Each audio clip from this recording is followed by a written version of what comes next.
कशाला अनुच्छेद आणायचं? हे काही अनुच्छेद नको आम्हाला, काहीच नको, पैसा नको, फक्त हे दुसऱ्यांनी उचललेलं हे माघारी भरून घ्या एवढ्यासाठी डीपीडीसी जायचं. अनुच्छेद काय करायचं?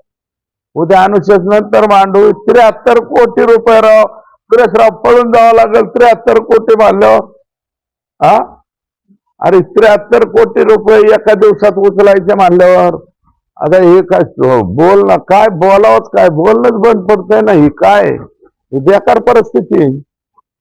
कशाचं अनुशासन, कशाचं काय? अहो मी त्या दिवशी सांगितलं बीड जिल्ह्याची डीपीडीसी 400 कोटी, सगळ्यांना विश्वासात घ्यायचं, मला अधिकार द्या म्हणायचं. आम्ही सगळ्यांनी विश्वासाने अधिकार देऊन टाकायचे. हा, उद्याची जी डीपीडीसी आहे सुरेशराव रिअप्रोप्रिएशनची, त्याच्यात माझा एक रिअप्रोप्रिएशनचा विषय आहे. पण आता आम्ही बायफर्गेशन वाचतोय, बुकलेट पाठवलंय कलेक्टरने, अजून अभ्यास नाही केला. आज रात्रीत अभ्यास करू. त्याच्यात मी प्रत्येक तालुक्याला किती डीपीडीसीत यांनी पैसे दिलेत, काय दिलेत, शहराचे मागितले, अजूनही पीडीएफ येते माझ्याकडं. कलेक्टर म्हणलेत मी पाठवलं.